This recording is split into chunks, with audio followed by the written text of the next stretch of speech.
Okay, so Marina, when you're ready, I'm going to ask Chris 5 questions and he has to give the most obvious answer. If you can't think of an answer, just say pass. If we've got time at the end of the 30 seconds, we'll come back to it. And his time starts at the end of the first question. Okay?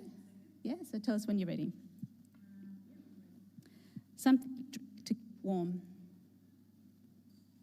Tea. Name an Australian Prime Minister. Scott Morrison. Something you might put on a Christmas tree. Star. Something you might see in the night sky.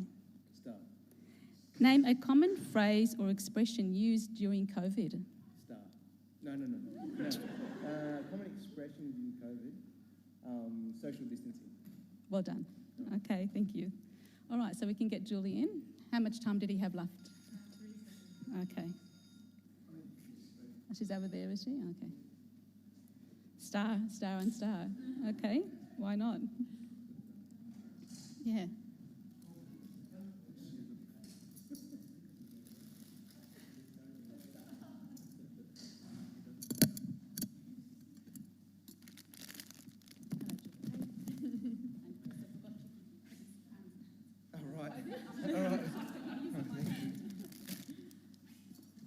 Okay, so Julie, these questions are really hard. Okay, so I hope you'll be able to get through it without any problems. So I'm going to ask you the same questions I asked Chris. Same questions? Now, if you think of the same answer, I'll have to say try again. If you can't think of an answer, say pass, and we'll come back to it at the end of the time. Because you're doing the second round, you get a little bit more time. So Marina's our timekeeper, and she's giving you 40 seconds. And the time starts at the end of the first question. Are you ready? Okay. I hope I can remember Chris's answers.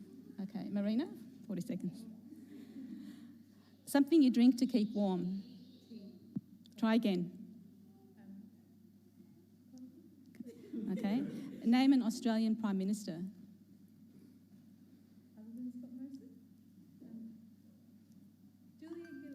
Okay. Something you might put on a Christmas tree. Try again. Something you might see in the night sky. Okay. Name a common phrase or expression used during COVID. Stay 1.5 meters away. Okay, well done. Okay, good work. You get a chocolate too. And I'm not using my hands, so here we go. Okay. All right, well done. Is that... Okay. All right. In the name of the Father, Son, the Holy Spirit, one God, amen. I'd like to start off with telling you a short story. This is a true story, and it's about the very famous... Who's that? Bill Gates. Okay. Founder of Microsoft, who Kimo used to work for. Just a side note. I love this picture. It's quite old, but because I love mosaics, I think it's you look at it from the distance, and each tile is made up of a computer chip. So it's a great picture.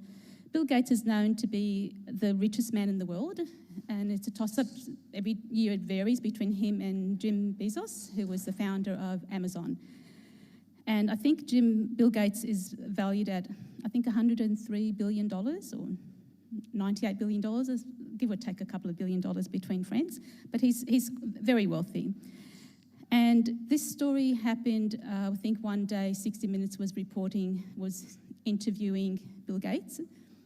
And the question was asked, what is your secret?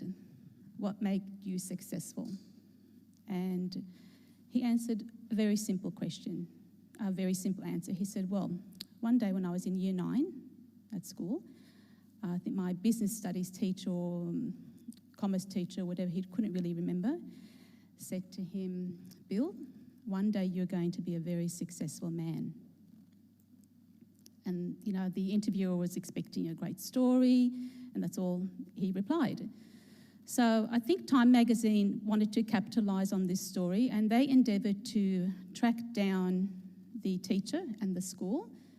Work backwards, track down the school and the teacher and interview the teacher. And they said to the teacher, we interviewed Bill Gates, and he said that you told him that one day he's going to be a very successful man. Please tell us what he was like as a teenager. Was he cheeky? Was he intelligent? What made him so special? And why did you tell him he'd be very successful? And the teacher replied something which you wouldn't believe. He actually said, I don't even remember him. And this is the power of the teacher. The teacher actually used to say to all his students, Bill, one day you're going to be a very successful man. Yusuf, one day you're going to be a very successful man. Okay, Naomi, one day you're going to be a very successful woman. And that is the richest man in the world attributed to his success to the power of his Year 9 teacher. Okay, so it was a very interesting and memorable story, and it actually goes to show that the people that you are serving, you have to be careful with what you say. What you say could make or break them. Okay, so it's very interesting. So today, Helen has asked me to talk about how to give an engaging lesson. So I hope you can benefit from a strategy. These are probably things you already do anyway, but it's always good to learn something new. As servants, we need to be constantly learning new things. We should never be stale. We need to always be growing. The primary factor that you need to give an engaging lesson is the most obvious thing, it's love. Number one. And I told this story actually the other day. When I was a new university student, I was very keen to start Sunday school service in my second year at uni. And my cousin at the time, Abuna Danielle, who's now Amber Danielle at the monastery, I said to him, look, I really want to start serving Sunday school, but I don't have any qualifications. And I don't know what to do or how to start. And he asked me a question, and I was very surprised by this question. He said to me, do you love God? I said, yes, of course. He said, well, that's all that you need. And I was expecting a lesson on theology or some kind of qualification that I needed to be a Sunday school service. So he gave me a lot of comfort that that was the most important thing. Because remember that God doesn't call the qualified to serve. God qualifies the called.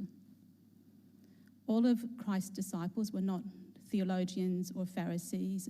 They were all simple fishermen or tax collectors, and he qualified them. He made them better servants. Okay, and this is very important. So you don't need a qualification to be a Sunday school servant. If you are an electrician, a plumber, an engineer, a doctor, a lawyer, a teacher, you do need a qualification. You do need to be certified in that profession. As a Sunday school servant, you do not need the qualification. All you need is love. So it's very important. You can have the most engaging lesson with all the bells and whistles and all the technology, but if you lack love, you have failed. So this is the very most important thing. So when those kids walk into your classroom, do you really show genuine love? Or are you just focused on getting the lesson finished? Or are you just focused on, ticking off your aims and your outcomes? Or do you really have love? This is the most important thing. The secondary factor to an engaging lesson is preparation. So love is primary, preparation is secondary. If you aren't prepared, the kids will see right through you and they will eat you alive. Okay? Now, I'll have to tell you the best time for you to prepare your lesson is the Sunday before. So let's just say it's your turn to give next week's lesson. As soon as the lesson today is finished, you need to look at what the topic is and you need to pray about it and think about what tools you can use to get your lesson ready. Do you prepare your lesson the night before? Do you prepare your lesson on Sunday morning instead of coming to Mass? Do you prepare your lesson during the Mass? You need to prepare at least a week before. It's essential. If you're not prepared, then you can't have all the necessary audio-visual or activity that's needed to give the lesson. And I've always loved serving teenagers. They're so intelligent and highly misunderstood. And if you're serving year 5 and 6, God be with you. They are what we call tweens.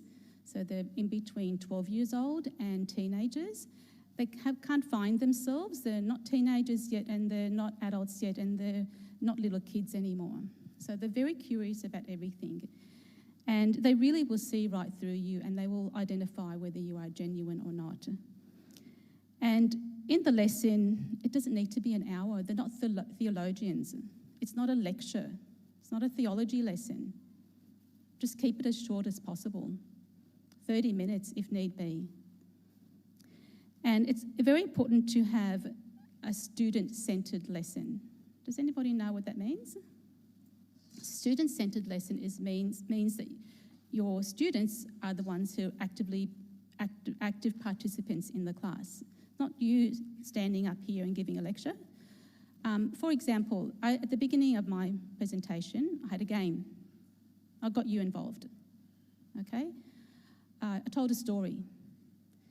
Now, research has shown that storytelling is vital in engaging an audience, especially boys. It's imperative. It draws them in. They're looking forward to the end of the story and what's going to happen. They can have an imagination of the story. They're visualising what's happening. I mean, when I told you the story about Bill Gates, we imagined a young Bill Gates sitting in the classroom and his teacher telling him that he's going to be a successful man. And the story doesn't have to be a religious story or a spiritual story or church-based. It can be a fable, it can be a folklore, it can be an anecdote, anything. In fact, one of my favourite Coptic authors is His Holiness Pope Shenouda, and I've mentioned this book many times to servants on this book about how to relate to children. I highly recommend every parent, every Sunday school servant to read this book. It's very easy to read. That's why he's my favourite author, because his writing is so simple, we can all relate to it. At the back of the book, he actually talks about the importance of storytelling. I love telling stories. I think probably my dad was like that, so my late dad, I picked that up from him. And he talks about the importance of, he wanted to have a competition with the servants to see who could collect as many stories as possible and make it your arsenal. That, at the beginning of your lesson, everyone has to listen to a story. And the reason why this is important is because when you come in from, so you've got a combined meeting, don't you? Okay, you might have a prayer, and then you bring them into your classroom, whether you're in the altar or the church or another room. They're a bit unsettled. So to settle them down, you can start off with a story. Very simple, okay, and which engages them. And you'll see the faces just quiet. And their eyes light up because they can't wait to hear the end of the story. And when you're actually in your lesson, I said to you, it's not important about getting the aim done or the outcomes done and completing the lesson. You will find you will have many opportunities to have what we call teaching moments. A teaching moment is something where, for example, the kid has gone off the topic and they want to ask you a question. Don't say to him or her, oh, no, Habibi, we just want to focus on the lesson and we'll talk about that later. As a parent as well, this is what we call a parenting moment. So you want to actually use that opportunity or that as an opportunity to teach something and as an example. So preparation is very important. And remember that you are not a teacher. You are a servant. You don't have to report to the Board of Studies or NESA or the Department of Education. God is your boss. You do need to report to God. Okay. And how well prepared are you? How much love are you giving to these kids? And most important thing is, how did you make them feel? They're not going to remember your lesson. They're going to remember you and how you made them feel. Okay? My first experience that I can remember is my Year 9 Sunday school teacher. Her name was Eman, and she was beautiful. She had a beautiful smile, and she was always happy to see me. I don't remember her lessons, but I remembered her. Okay, Eman Tanos, I think. Yeah, so that's what they're going to remember. Okay? So when I say the importance of just going on to your ultimate goal is to bring them to Christ. That's your goal, okay? Get them to have a personal relationship with Christ. So when we talk about active participants and having a student-centred lesson or a student-focused lesson, For example, I'm just going to give you a couple of examples which might assist you. You can do what we call a close passage. Close, C-L-O-Z-E, not C-L-O-S-E. Does anyone know what a close passage is? So basically, it's fill in the missing words. So, for example, maybe your lesson is about the Beatitudes. Okay, you can give them a piece of paper, and you can direct them to the Gospel reading where the Beatitudes is found in the Gospel of Matthew, and they have to locate the words and fill in the missing words. Now, before I continue with more examples, I have to tell you, I don't know about you, but I'm digitally fit. And these kids are digitally exhausted, okay, without you knowing about it, without the parents knowing about it. Don't feel obliged to always bring technology in your classroom. Let's go back to basics. Okay, let's just get back to some fundamental basics. And even just some simple things as pen and paper. And, because setting up the technology, it is actually quite time-consuming. There's nothing wrong with it. Definitely use it as a tool for your lesson. Absolutely, 100% agree. And don't feel that they're always going to be bored. Okay, so there's nothing wrong with getting back to basics. So when you actually look at the Beatitudes, it's very important to have the Bible there. The kids need to actually know the order of the Bible books. Okay, I wonder how many kids actually know the order of the New Testament books, or the order of the Old Testament. So yes, you can get it on your device, but they need to actually have a hands-on experience so that they can actually learn the order of the books of the Bible. Okay, so bring the Bible into every single lesson. It's very important. Maybe, for example, you have a lesson about self-image and about the importance of having a good self-image.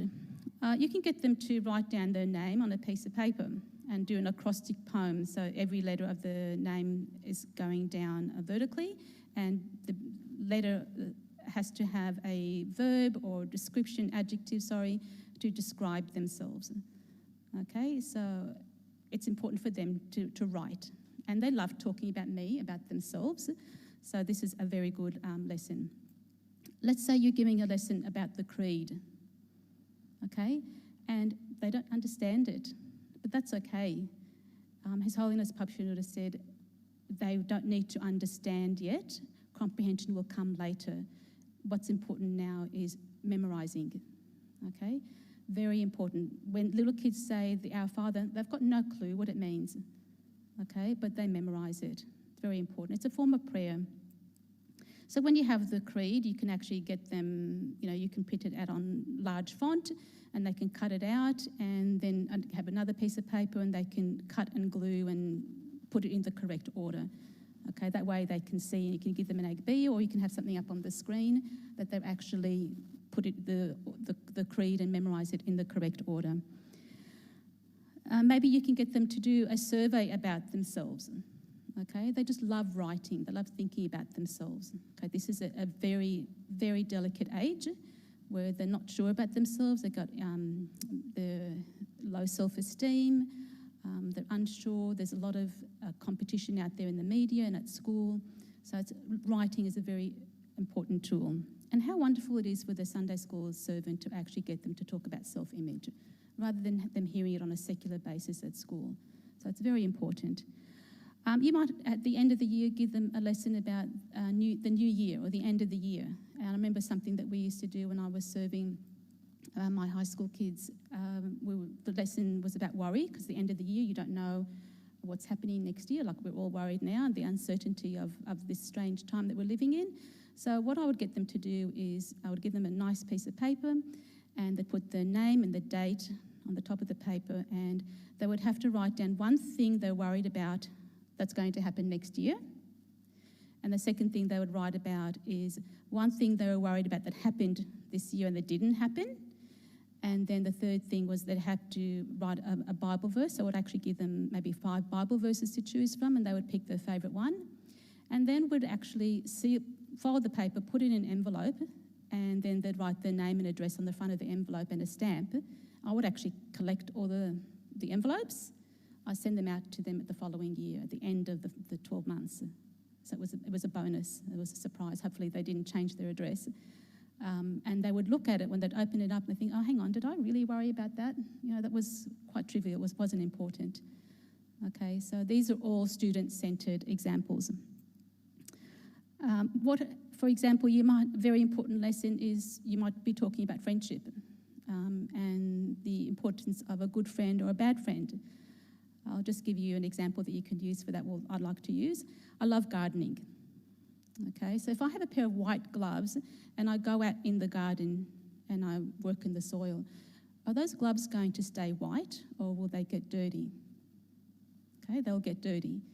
And this is the importance of talking about when you have bad company does corrupt good company, regardless of how strong you are. So I'll give you an example. So these are my gloves, nice and clean.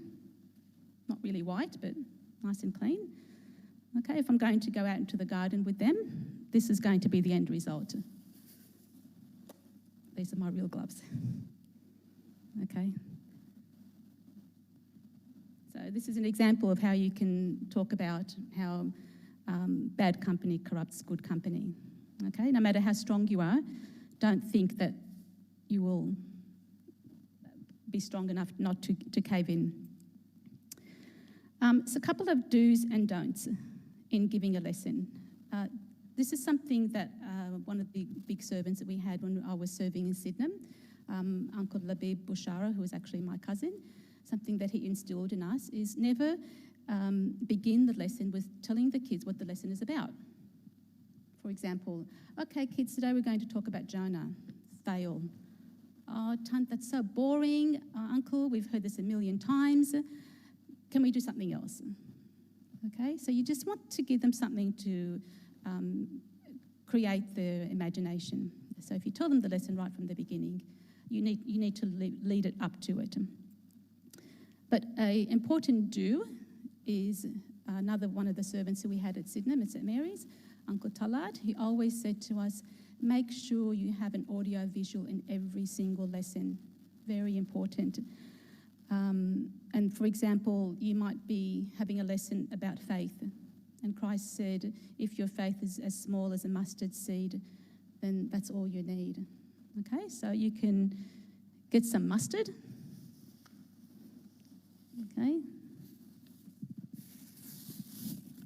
I like mustard. I like putting mustard in my cooking. You can show the kids, look how small the mustard seed is.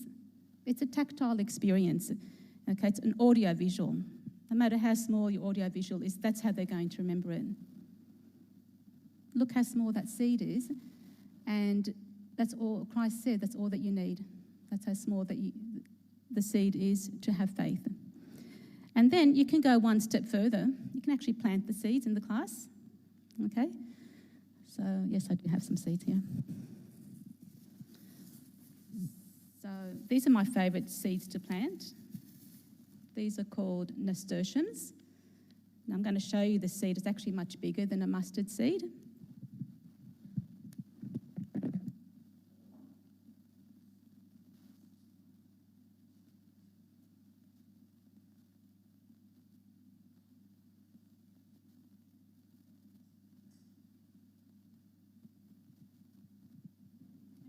I don't know if you can see this.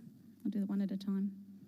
You can see this seed is actually much bigger than a mustard seed, but you can actually plant this seed in class, okay? And the good thing about these seeds is you get quick germination and that you get quick results. So you can buy these from Bunnings or Reject Shop, $2.50. And you can actually get some little pots. You can buy these from Bunnings as well, I think 50 cents each. And get some soil. If you want to get them out into the fresh air, you can actually go outside and get some soil from the church backyard or front yard, or be prepared and have some soil ready just in case it's a wet day.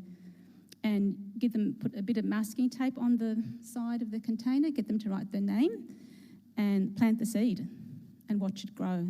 Don't get them to take it home just yet because they'll probably make a mess so just keep them in a spot. Either you can take it home and bring it back every week so they can watch it grow.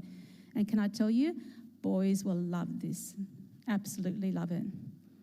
And you get them to water it every week and just watch it grow. Okay, they're going to remember That's how small my faith can be.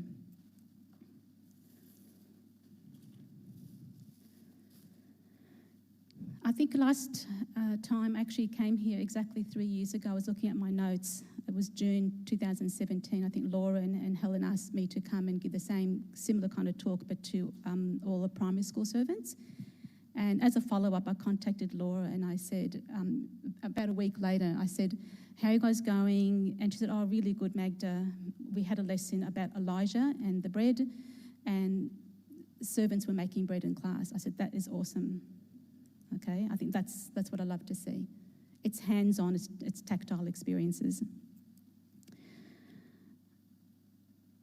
There's a nice story that His Holiness said one day. He gave a lesson, and the kid, I don't remember the exact details of it, but the parent was nearby, and the parent said, oh, what was your lesson about?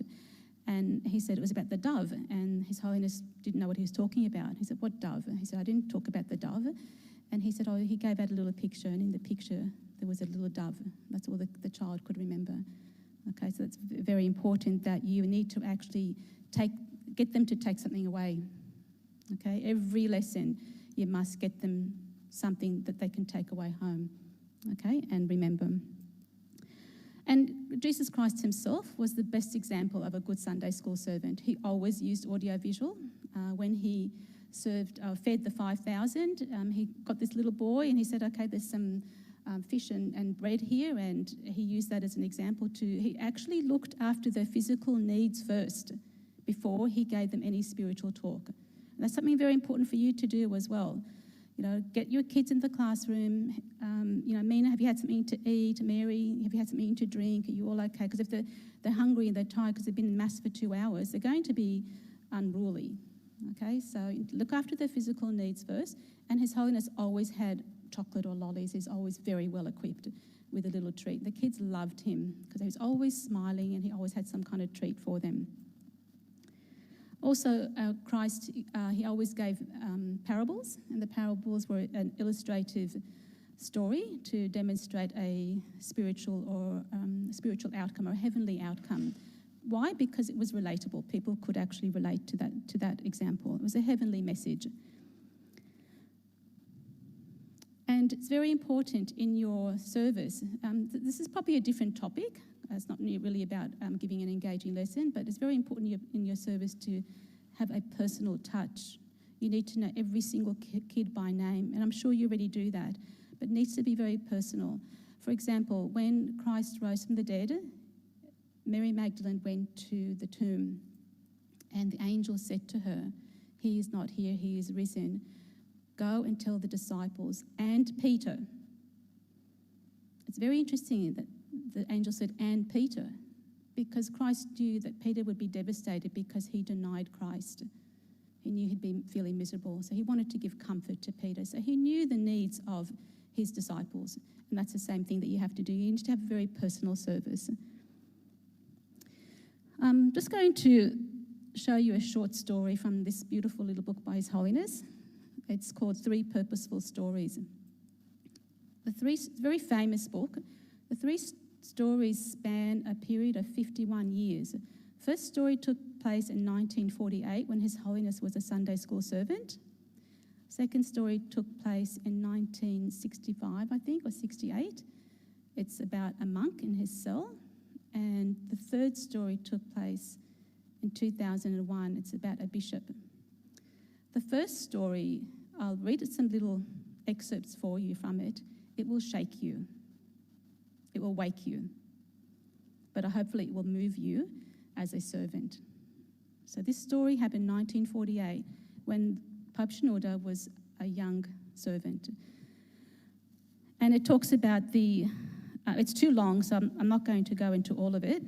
And it has got lots of different sections about the service, but I'm just going to focus on what today's one is about with regarding giving an engaging lesson. And the story is called It Happened One Night. So basically he was asleep, and he doesn't know if he fell asleep and had a dream or it was a vision, but he was approaching a luminous city. And as he was approaching the luminous city, it was so beautiful, he felt so peaceful, so calm, and he saw an angel, and beyond the angel he could see all the saints and fellow priests and colleagues and servants, and he wanted to go past the angel.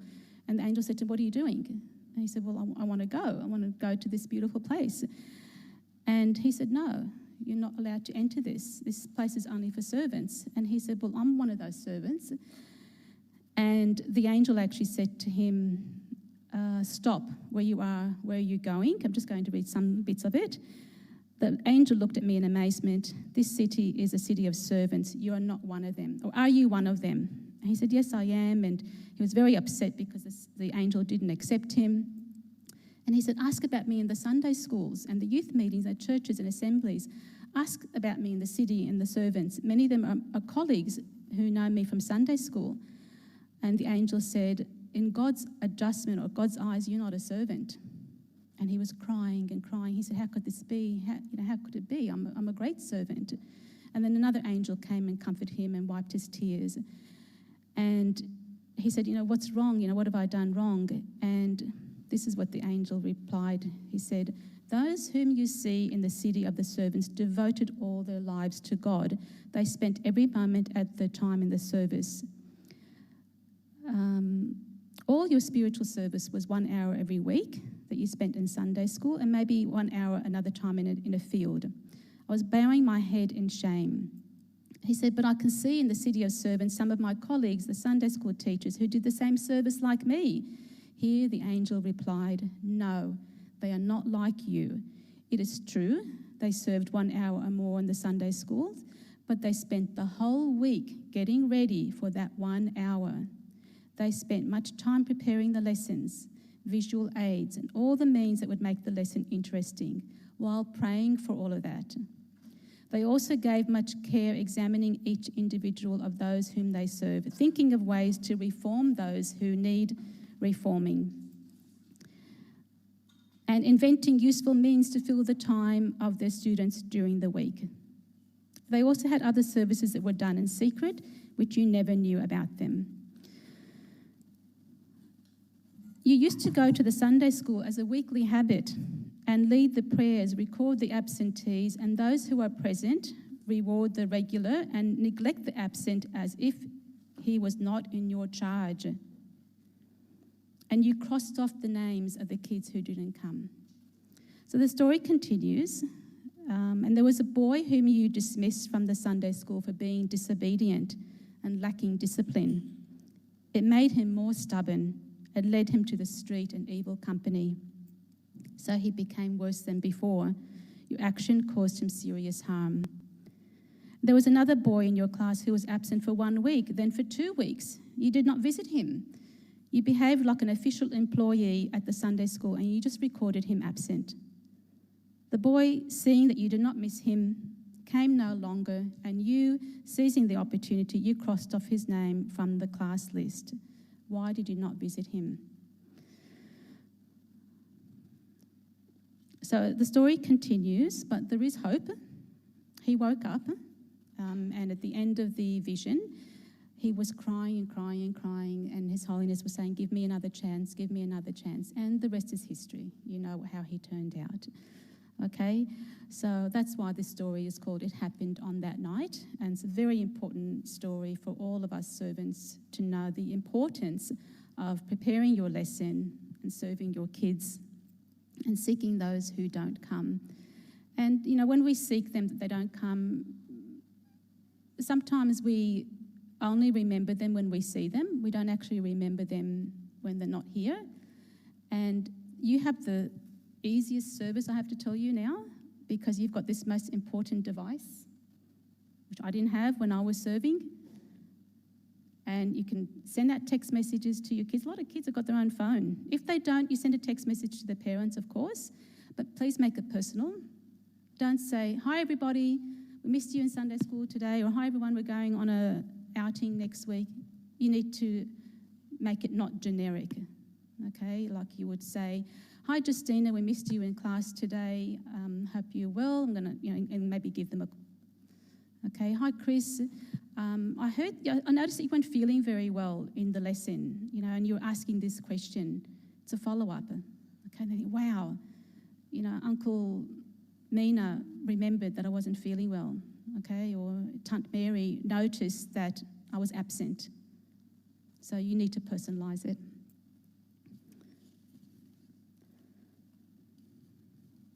Now, I know this is not part of today's lesson. We're supposed to be focused mostly on having an engaging lesson. But I would like to just touch a little bit on discipline in the classroom.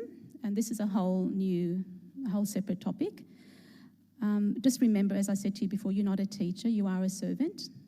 But it's okay to gently chide the student if they're mucking up in the class, without rebuking them, and make sure you maintain a peaceful and smile, okay? Otherwise, they'll remember that Uncle's face got all screwed up, or he was yelling at me, or Tunt is always frowning. Okay, as Christians, we need to always be smiling, not look like sour lemons, okay? So there's some very simple strategies you can use to help you get through this. The importance of using positive first response or positive language.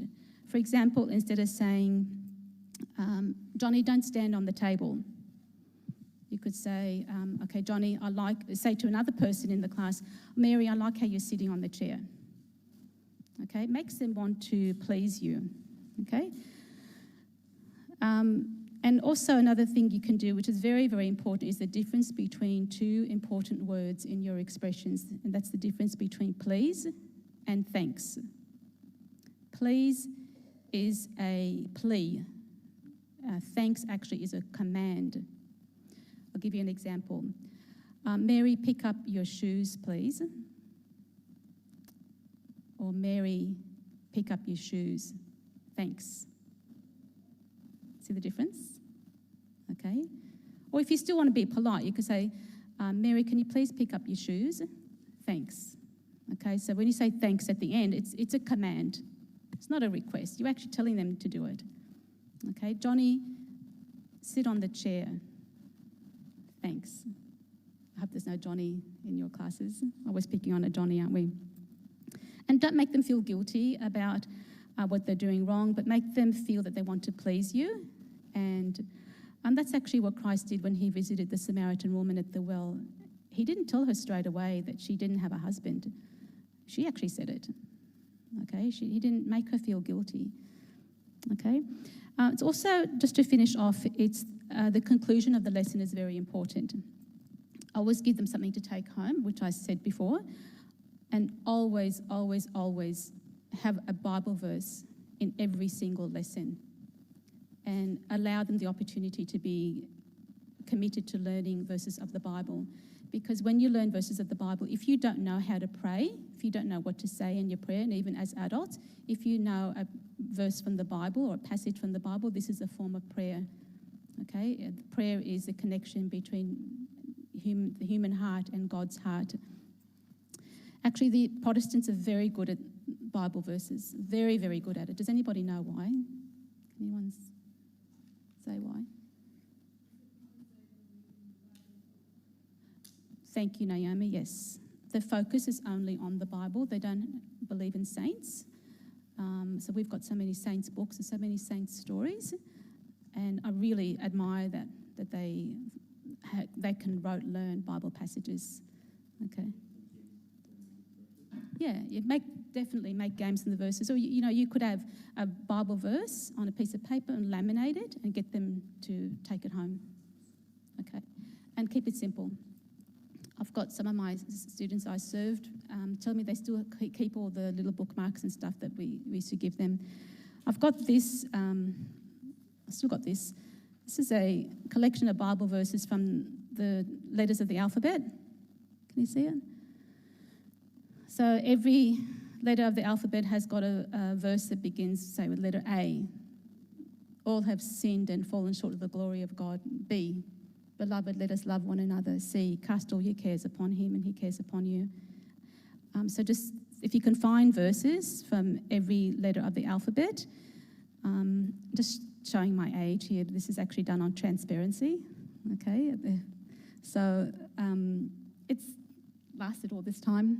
Okay, these are little examples that you can do. But very important to bring the Bible in every single lesson.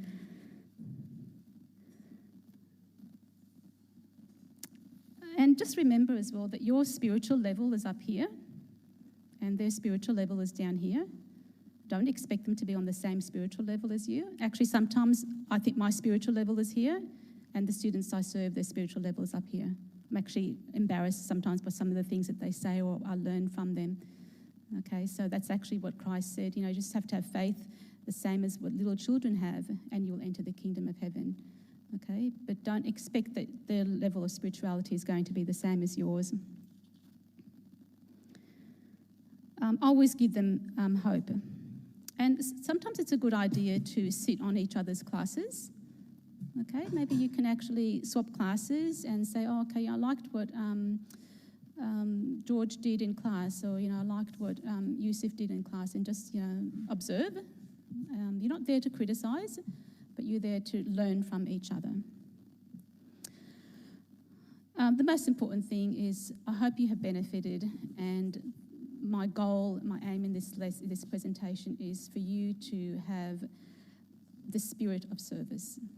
Okay, you can have all the most interesting lesson that you prepared and fantastic, good on you, but you have no love.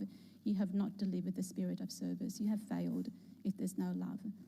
Okay, so I'm sorry to be harsh on it, but it's the importance of the personal, individual service. I'm just going to finish off by telling a short story. This is not a true story, this is a fable. And it's a story of two friends. The names were John and Paul, and they were walking through the forest in Indonesia. And I think John said to Paul, I'm a bit scared. What if we see a lion or a tiger or a bear? And they and they said, oh, look, it's not going to take very long. And Paul said to him, well, we're going to be on the other side of the forest and we'll get to the village, so we won't see any lions or tigers or bears. It sounds like something from The Wizard of Oz. Has anyone seen The Wizard of Oz? Yeah? And soon enough, they heard a bit of rustling throughout the forest, and they both saw a big brown bear. They didn't know what to do. So John dropped to the ground, and he remembered that someone said to him, if you play dead, the bear will ignore you. But Paul quickly ran to the other side. My apologies, I said that wrong. John dropped to the ground and Paul climbed a tree. Okay? So while John was playing dead, the bear came up to John and he tried to be as still as possible, and the bear sniffed his body, sniffed around his head, and thought that John was dead, so he continued on. Moments later, Paul realised that the bear was gone, and he thought it was safe enough time for him to actually climb down from the tree. So he climbed down, and he said to John, his friend who was lying down playing dead, I can't believe it, the bear was so close to you. What happened? What did he do? How did you not move? What did he even say to you? And John said, the bear said, a friend who was a friend does not desert his friend. Okay? And that's the end of the story. And glory be to God forevermore. Amen. So in the spirit of Evangelos, I know he always likes to have 5 things that you benefit in his talk. So if I can get 5 different people to say something that they benefited or something that they think they'll be able to apply. And we might pass the microphone around. Anyone? You get a chocolate if you answer, actually. So. Charbel's in. Charbel's in. No, actually, just say it and I'll repeat it, yeah.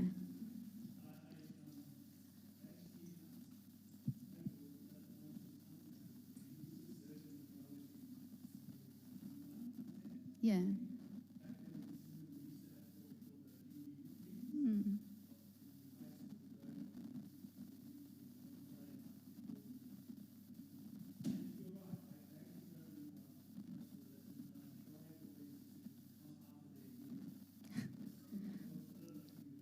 So, confession, yeah.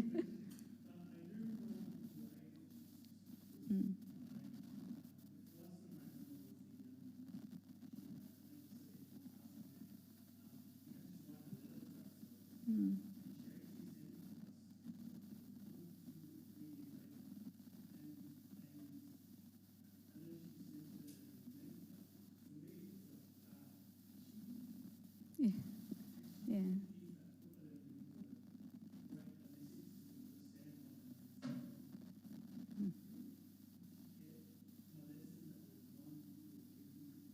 Mm. Oh. Okay. I didn't know that you remembered that, Charbel. So that was a very practical example. Okay.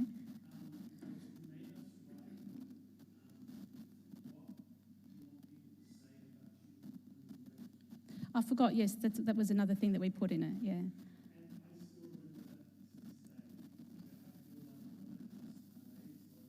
Mm.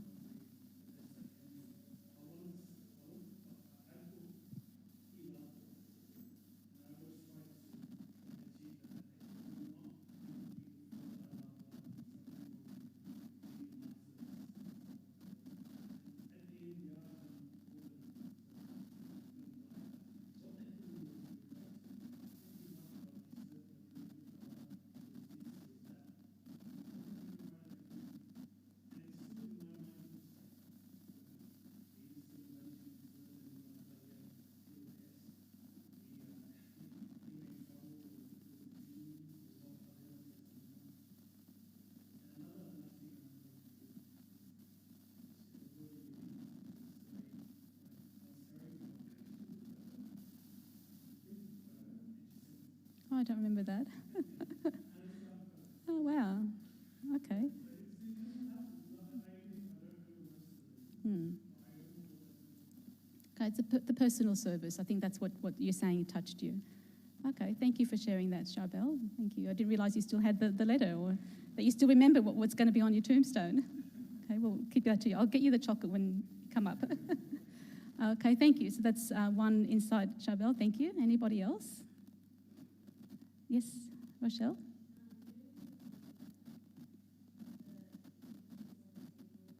Mm.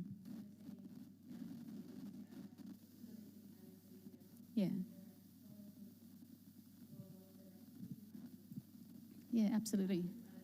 Yeah, because you're using, I know you serve the little kids, and they can be driving you up the wall, literally. Okay, so it's very important to use positive language. So saying, Johnny, get off the table, in a harsh voice or whatever, so using a positive term. Okay, you get it. You owe you a chocolate as well. Okay, thank you. George, yes, yeah. Oh, yeah, of course. Yeah. Yeah, that's a good one. But as long as it's safe. Yeah, as long as it's safe. And that's you thinking outside. And very important to know as well that you don't want to be spending your entire lesson focusing only on Johnny. Yeah.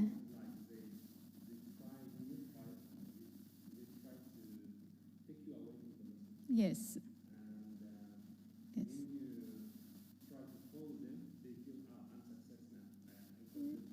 Yeah, exactly.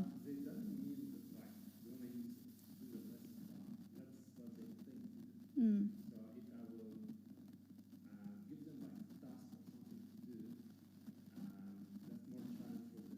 And it's distracting.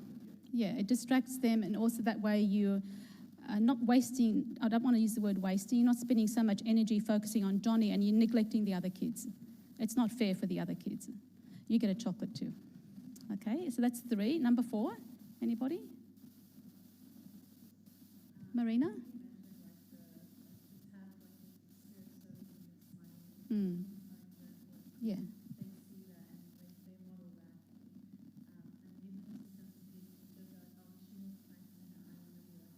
Yeah, absolutely. It's very important. And actually, we were talking the other night about Amber and Gelos, the reason why he actually decided to become a monk. This is one of the reasons. He's raised in Australia, but he remembers when he was about 8 years old, he went to the monastery in Egypt, and he saw a monk on the tractor, and the monk smiled at him and waved. And he remembered that, 40 years later. Well, no, he became a monk much younger than that, sorry. He was 22 when he became a monk. But he remembered that vision stuck in his mind, that monk was smiling. Okay, so it's very important. Thank you. You get a chocolate too. Number 5, last one, because I'm just conscious of your time. Yes, Julie? Yes.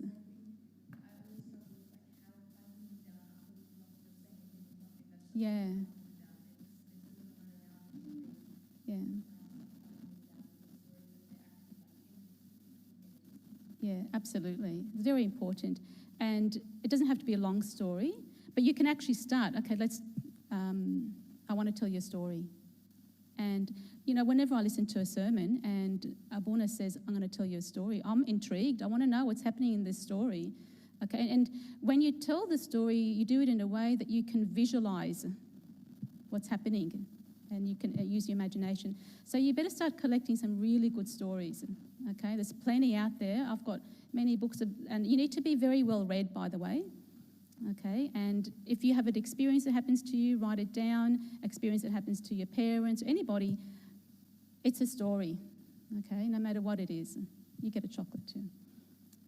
Okay, you get another one then. Any questions? Didn't have the opportunity to have any questions. Justina, hello.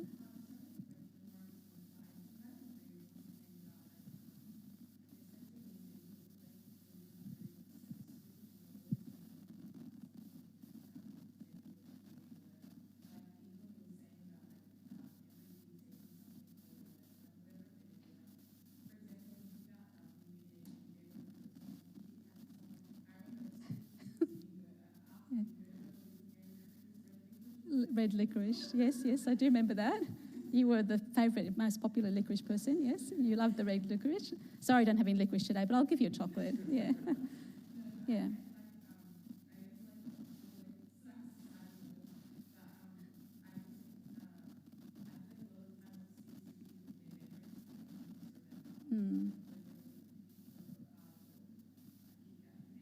Yeah. And it's your responsibility to provide them with something to take away. What they do with it, that's not your responsibility. If they throw it in the bin or they just lose it at home or whatever, that's not your responsibility. But you have done your duty of giving them something to take away. Okay, any other questions? Naomi, or comments?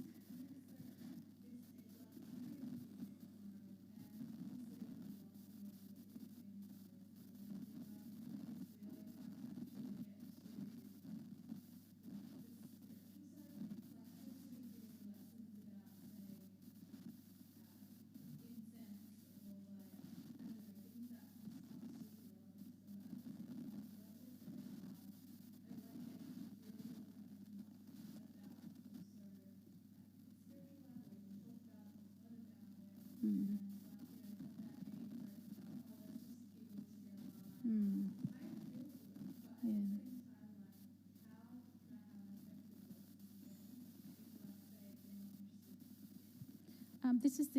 That's a really good question, because this is the time where you can have the personal service. So you can actually be in touch with them during the week, a quick message or a phone call.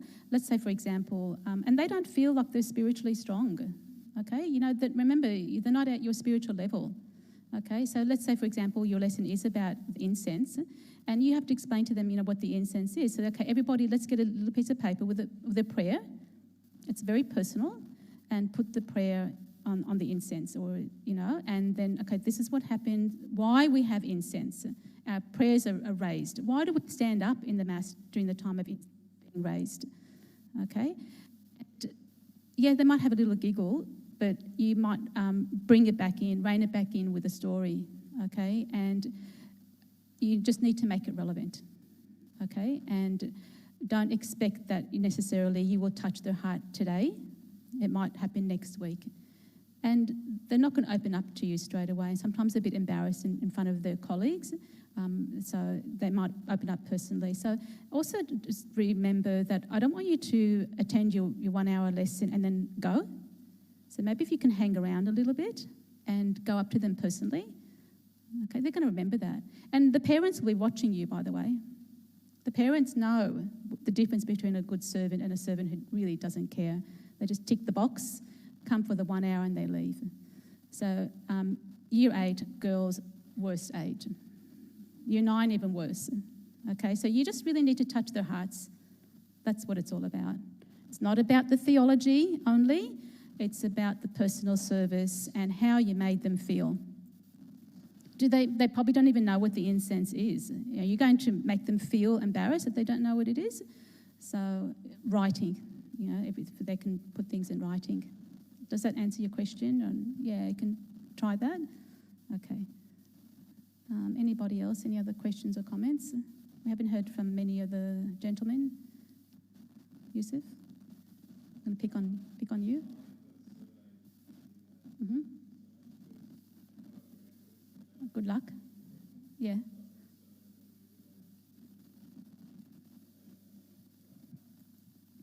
And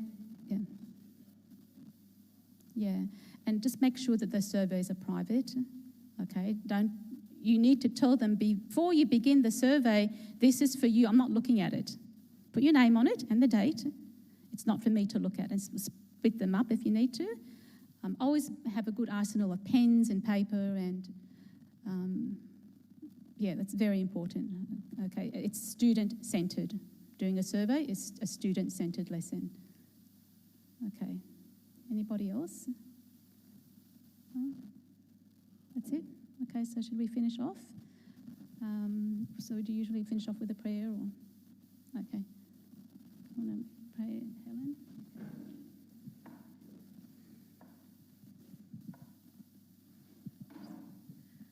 I just want to say thank you. Every time we have you here, we learn so much. Magda and Amber Angelos, Abuna Mauritius, Amber Suriel were my youth servants. I remember Magda when she was giving us once how to give a lesson when we were still a servants prep. And she was talking about the importance of, I never forget, the importance of visual aids. And she walked around with a rose, and she goes, if there's nothing that you can bring that's related to the lesson, bring a rose. And God created this. How beautiful it is. Do you remember that? No, here you go. So it's, yes. As she said, you don't remember the lesson as much. I don't remember what she was talking about, but I remember clearly what you bring in, the senses, if you're going to, Thank you very, very much.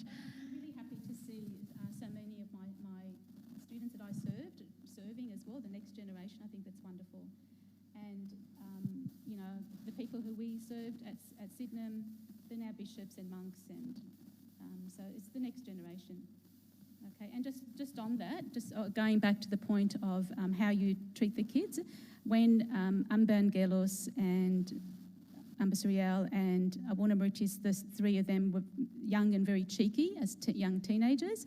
Uncle Labib Bushara would smack them on the head, and because they would be imitating his English, the way he spoke, and he said to them, one day one of you is going to become a bishop.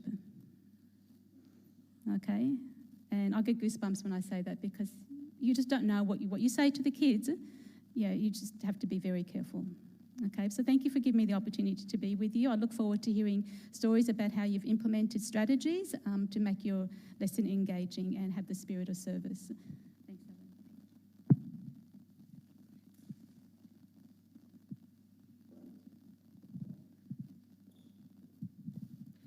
In the name of the Father, and the Son, and the Holy Spirit, one God, amen. We thank you, Lord, for bringing us here and for allowing us to come to your holy church. We thank you for these beautiful words we've heard, O Lord. Help us, Lord, to be better servants. Help us to be more engaging to the children, O Lord. Help us to go deeper. Help us not to be that 1 hour servant that comes and goes every week, but help us to be ones that touch the hearts of the children. Help us to know their needs. Help us to go deeper, Lord, to serve them. Teach us to touch the hearts of the children, Lord, especially in this day and age where it becomes so hard, Lord, to get them to open up or to speak to us. Teach us to do your word, O Lord. Help us to remember that story about Pope Shenouda and the angel and what's required of us as servants. Help us, Lord, to live the life of a servant, not just for an hour every week, but every day of our lives. Help us to be committed and diligent to the service, always remembering, Lord, that we are working for the salvation of those whom we are serving. And that's the most important thing that we can do. Please, Lord, be with us this week. Bless all the servants, bless the children, bless the fathers, bless the church. Heal the world, Lord, from this virus. And always have the doors of the church open to us again. Amen.